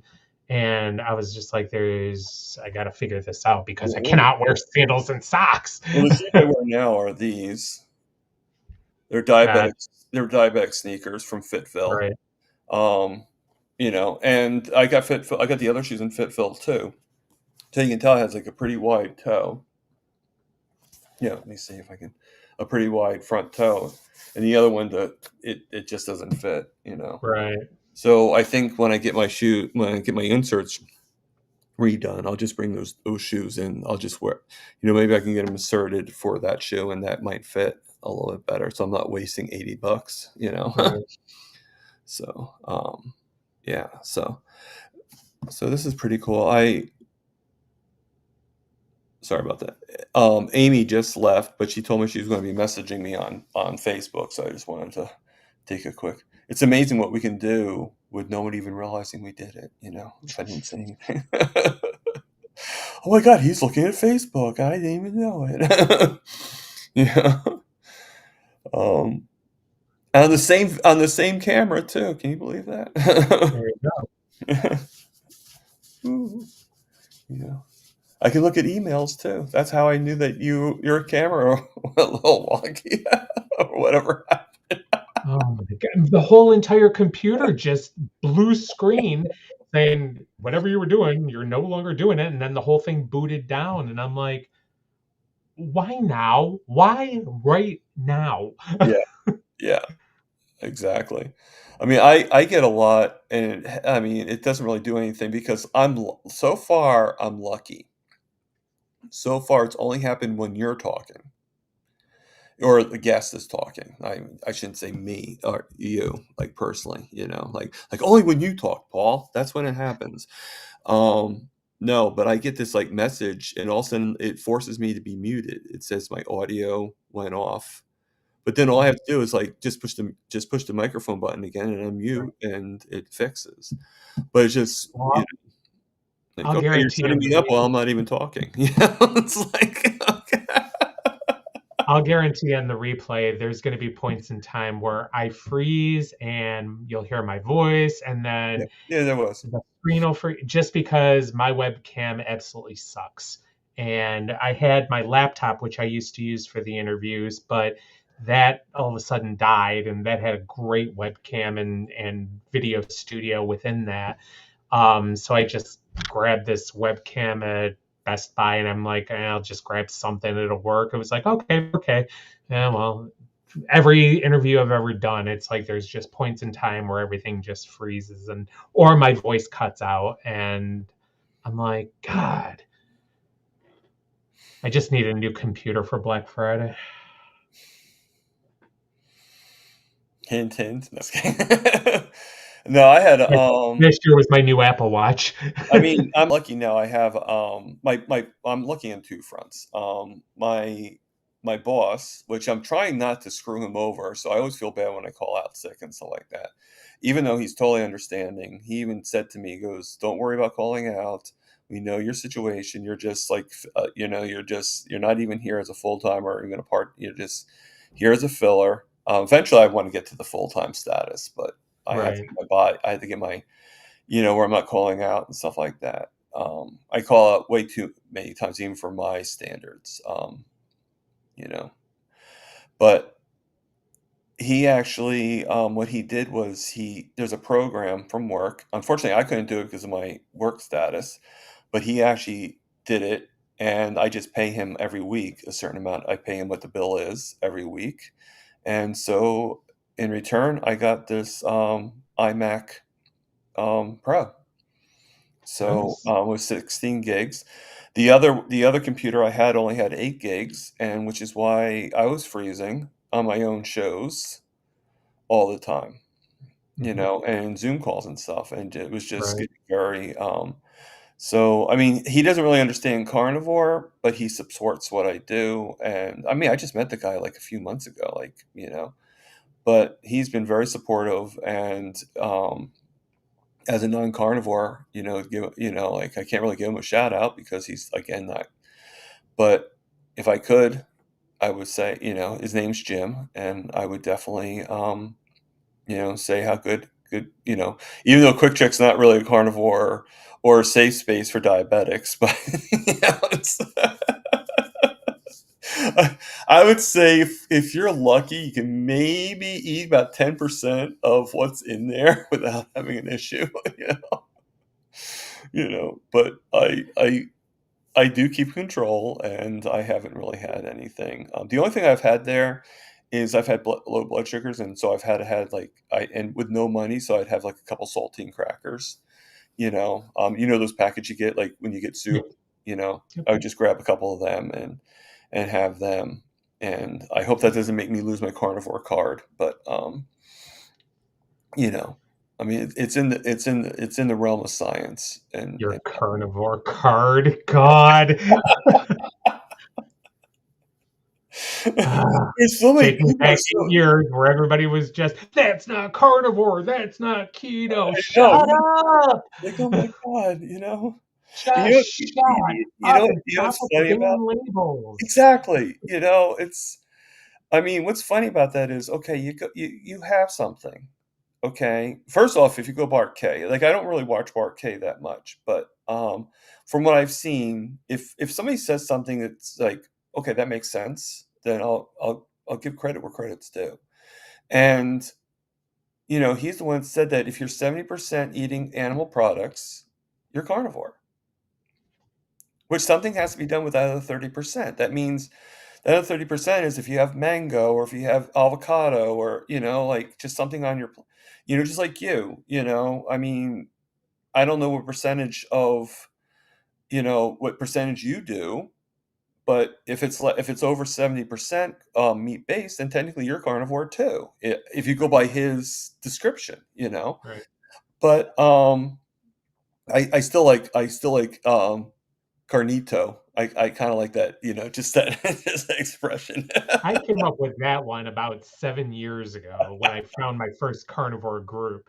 Right. And like other people, like they've seen it around online, but I know from what I've seen, I never saw anybody post it prior to when I came up with it. So Okay. I will take credit for that, but I'm Right. sure somebody Which is had it actually before me. if I'm not mistaken, 7 years is before Nisha came up with Ketovore. Oh, I'm before Nisha. I'm before Ken Berry. Yeah. Yeah. I Yeah, mean, I'm before all of them. when I first saw Ken Berry, and I've told this story before, when I first saw Ken Berry, he was keto. He Hmm. wasn't carnivore yet. I don't even, And yeah. Well, Ken wasn't even keto when I started back in 2014. I don't think. I right. can't remember the date, but I don't think he was keto back then. If he was, I don't think he had his YouTube channel. No. No, I think he was still in practice at that time, wasn't Right. The first time I saw him was an interview, a collaboration that him and Maria Emmerich did. he? That Right. was my first introduction to Ken Berry. And I was like, this dude's cool. I like him. Well, I know my mom, and people laugh at this, and it's funny. She had metastatic breast cancer, and it went to her bones, and she was very weak. Eventually, it actually deteriorated the skull, and it's kind of no different than having like dementia, or like she didn't recognize her granddaughter in pictures of her, and she just at times she would not even realize where she was at. But before that, right before that, one of the things that got her to get up was hearing Dr. Ken Berry's voice. Mm, Every single time she heard his voice, she's like, okay, I got to get up. I got to move. Now, what right. made her go to sleep, not because she hated her, but because the music put her to sleep for some reason, or at least put her into rest, was Bella's piano playing. Ah, yeah. you know so so I could like fast forward Bella's video. I could just do a video that we've seen already and just go right to the section of where she's playing piano with or without Max, and I'd be like, okay, and just like put on like just keep on playing it. Right. And that would help her. But Ken Berry, as soon as she heard his voice, okay, what's he got? Mom, we already saw this one. Okay, maybe we need to see it again. Let's put him on. So, Yeah. it was kind of cute. Um, You know, 'cause I mean, you said you were 109. She actually went down to about 70. She was about Ugh. 100 she was about 170 at one time, and then she lost a few pounds. And you know what's funny is it's kind of irony. It's kind of ironic how life sometimes will throw you a curveball. And this is actually a great indication of be careful what you wish for. Okay. When for a long time, we actually went keto together, and she actually was improving. Her mind was a lot more sharper. She was able to, when she was falling all the time while we were on keto, about 2 months in, she actually started being able to walk up and down stairs, okay, with a cane, but she could walk. We walked the track, okay. Before that, she was falling down all the time. She could hardly, Right, right. and she was doing really, really well. But I'm a firm believer that you need more than just I want to lose weight to have your why. Like for Yeah. me, it's I don't want to lose my toe. I don't wanna lose any more toes or any more digits, which I think is a great why, you know, or I want to get insulin sensitive, basically. Hers was I want to lose weight. So because she wasn't getting her why and she wasn't losing any weight, or not enough weight, I should say, she gave up. Mm. Well, about a few months later, about a year, almost a year later, she got her wish. She started losing weight, and she went down to about 70 pounds, and it weakened her even more, Right, right. you know, Because I'm because sure she's losing muscle as well. right, because after a while she did not want to eat. And when you know a person's going to be dying anytime, you kind of like you it's not that you give up, it's just like, okay, she's no matter what she's at that point now where, like the hospice was coming into the play at this, Right, you right. know, and, so it's like, and even they said, like, I know you want to give her the good foods and stuff like that, but right now she can't hold it down. So all she could hold down was like either yogurt or ice cream, and the only thing she Right. really wanted was ice cream. So obviously she didn't get the nutrition she needed, but unfortunately she just could not. She would not be able to chew meat, or she would not have been able to even chew like baby food. Like it was just, you know. And so I would have to get ice. I used to get ice cream from Walmart. I used to get the gallon ice creams for like it was like $1.50 for each one. So I would get like 6 or 7 of them, put in the freezer, and she'd have a different flavor ice cream. Mm. And she was so bad, she actually had to put we had to put the ice cream in the microwave because it was too solid, Right. you know. So, I mean, she's greatly missed, and stuff like that. It's been about 5 years. 2021 is when she passed away. So, Yeah. My dad passed in 2020 and my mom in 2022. okay. Was your father connected to was his death had anything to do with COVID or no? No, he had congestive heart failure, which is so weird because he was a professional boxer, like in the 50s, and like he's always been athletic. I mean, in 75 years old, he was up on our roof, like doing all the shingles and everything like that. And when he was in the hospital with the initial bouts of the congestive heart failure, he was telling the nurses, I got to get home. I got to get the shingles done on the roof. Their eyes are like getting as big as saucers that like an 80-year-old guy is going to be up on the roof to like doing all this stuff. But he's always been like that. He's Right. just And always been the yeah, wire. I mean, I'm And hoping that I'm like that when I'm 80, compared to how, yeah, like I already wasted a couple of years, a few years, like I like to make it up. And of right. course, to be more impressive with me, the fact I don't have a roof. So if I'm on my roof, it's like There's other reasons why you my, might be up. my landlord would be like, "Get the hell down." Exactly. Exactly. And it's so funny that you were talking about your why because that's the reason why I do. That's my why as well. Is going back to complications with diabetes. My cousin on my dad's side, his cousin on his mom's side, so no blood relation to me, but they lived on the next city over from us, so we were pretty tight with them and we would see them a lot. Well, the oldest son had type 1 and that ran pretty rampant in his family. And he didn't pay any attention to proper insulin dosing, his diet, nothing, whatever. He ended up having to have his left ankle amputated, and then 6 months later, his right whole leg amputated, and then 3 months later, passed away.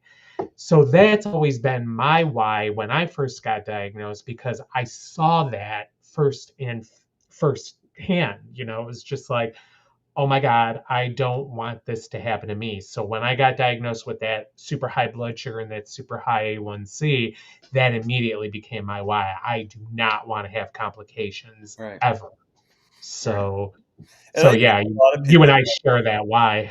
yeah, I mean, I think a lot of people with diabetes, that's pretty common for that to be their why because it's caused so many issues. Right, That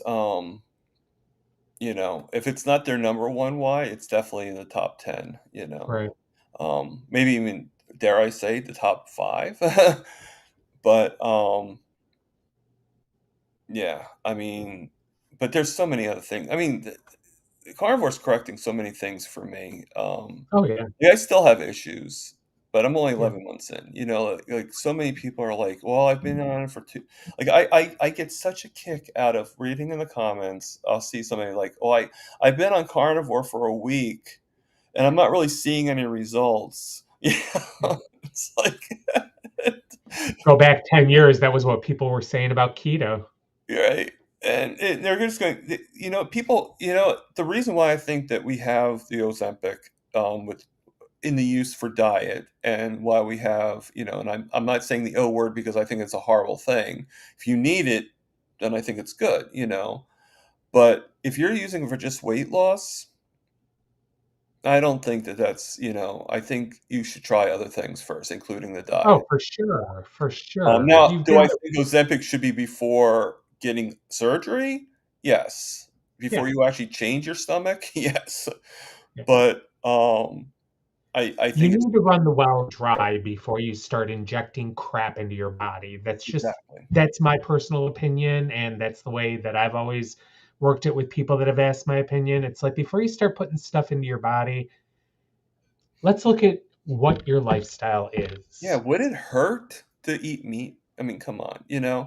And um, just like my ending says, eat the meat. Right. And I'll say it, we can say it together. It's always fun. But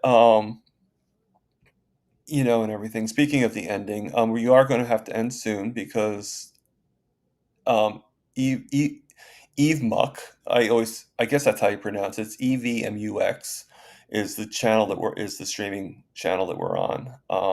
They only give you like no more than 2 hours, and they already gave like time limit for the 30 minutes, so we're about like 10 minutes left that we're Gotcha. allowed to do. So which is weird because I I feel thought there'd bad be that more time than that, but like there might not have been. And again, I'm sorry that it's a niche subject with type 1 that there may not be a lot of questions. um, no, but like it's yeah, we have like everybody here. So you're going to have people that are type 1, people are type 2, you're going to have people with heart disease. Right, right, There's a reason why everybody's here, you know.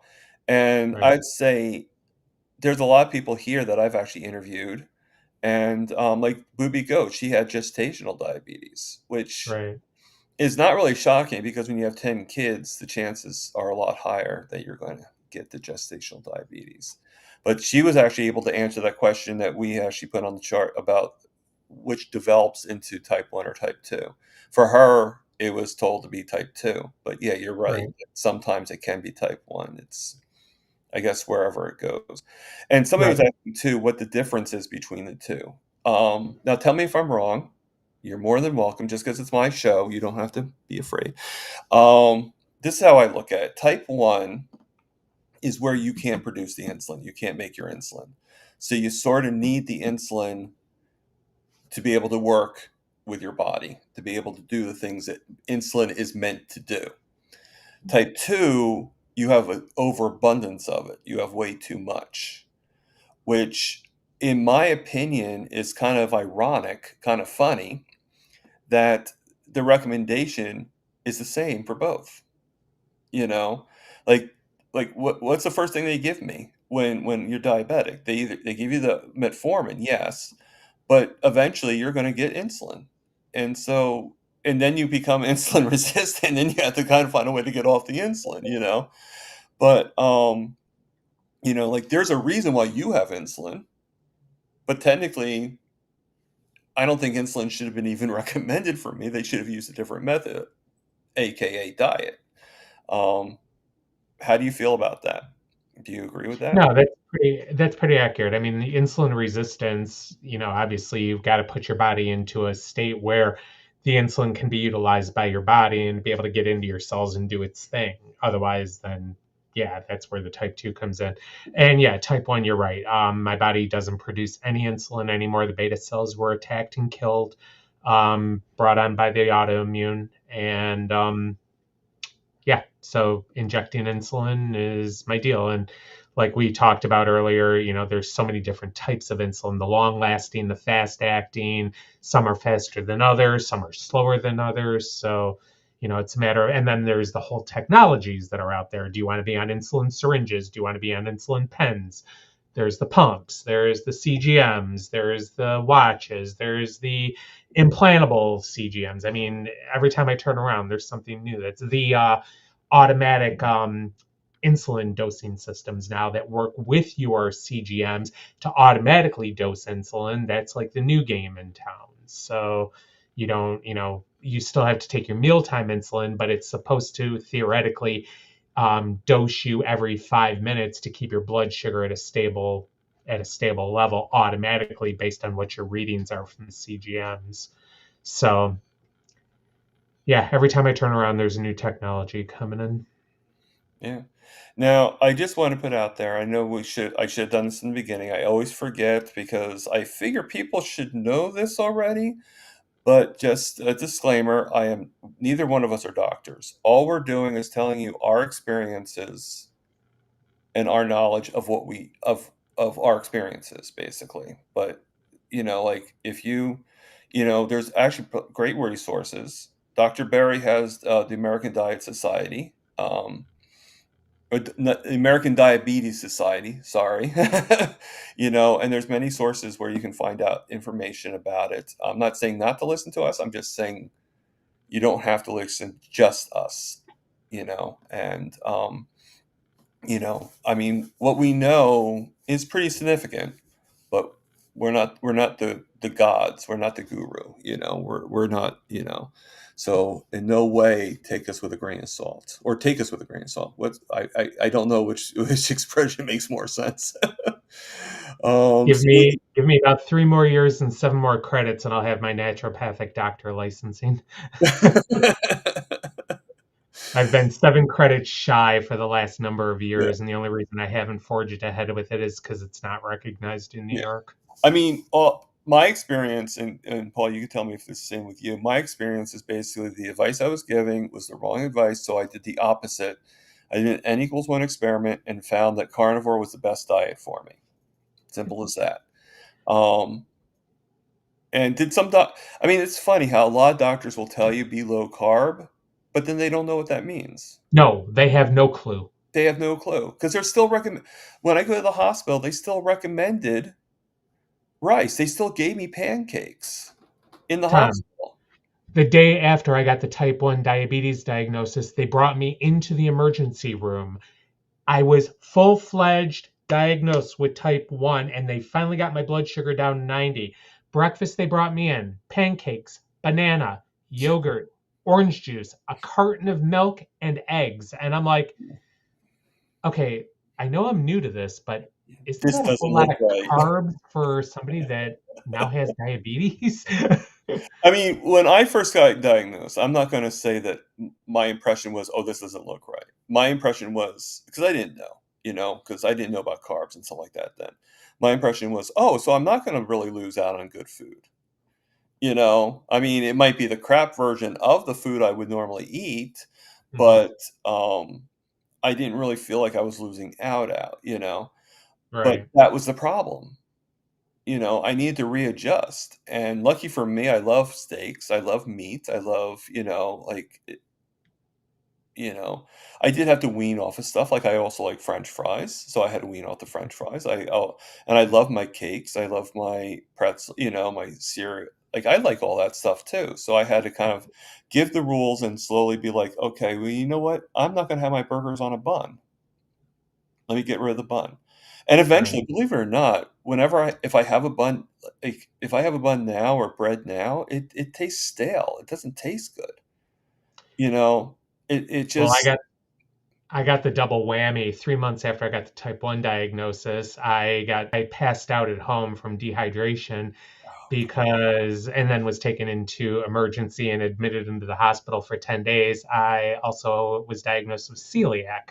So I can't even touch the grains if I wanted to. which might not be necessarily a horrible thing, because now No, it's you have a not, reason but why, I'd already eliminated it by then. But my the reason I got the attack was soy sauce. I was eating soy sauce, which has the gluten in it, and but I was eating it on like meat. So, who knew that soy sauce was a bad thing with gluten, and who knew that I was, you know, celiac after being Italian my entire life and eating pasta all the time. So, it was like that one just hit me out of the blue, and then I found out after getting home after the 10 days, one autoimmune hits right after the other. So right after a lot of people were diagnosed with celiac right after the type 1. Yeah.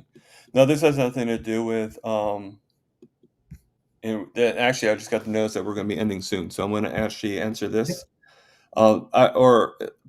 state this. Carnivore Whisperer says, she's talking about Kip, Carnivore Kip. I don't know if you know too much about him or not. I know a little bit. So she's, and, Kip, if you're listening, my prayers go for you, and I will back you no matter what, but I do too wish that you weren't going to do the surgery. But I know you have to do what you feel you have to do, and you're an adult, and But she says, yes, I wish Kip would reconsider surgery, especially because he struggles with depression. My depression got worse after surgery. Which, first off, Lisa, thank you for opening up to that, and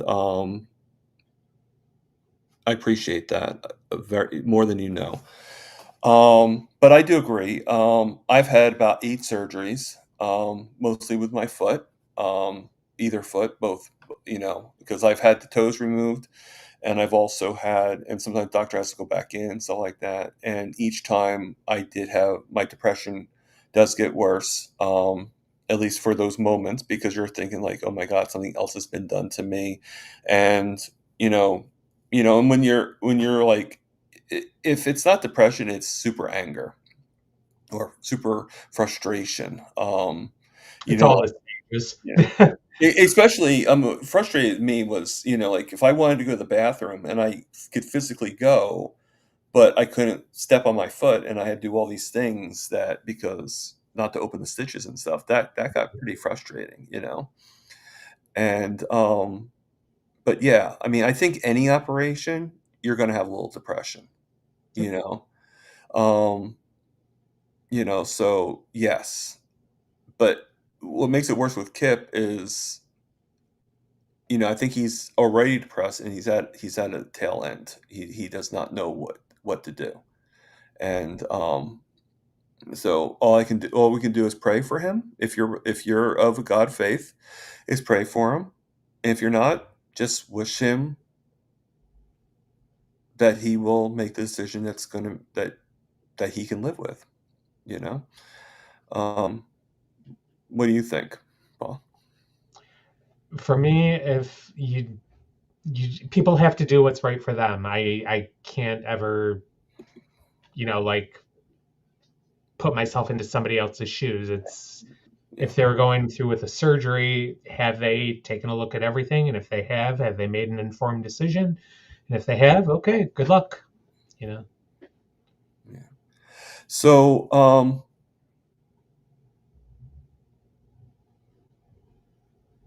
Oh, well, Gemma says that Lisa had a question about autoimmune system. I did miss that question. Let me see if I can find it. I do apologize. Well, actually, we're going to be ending soon, so I do apologize, Gemma, about not getting your question. Sometimes these things go very fast, and both of my moderators were not here today, unfortunately. So, Gemma, if it's an autoimmune question related to type 1, you can shoot me a message on Instagram. My handle is down in the description. yes, that's actually a very good idea. Well, thank you. And it might be because she's been asking a lot of questions about Right, for her right. family and everything. So, um, that being said, live, love, heal, and for God's sakes, people, with or without vegetables, I don't care. Eat the meat.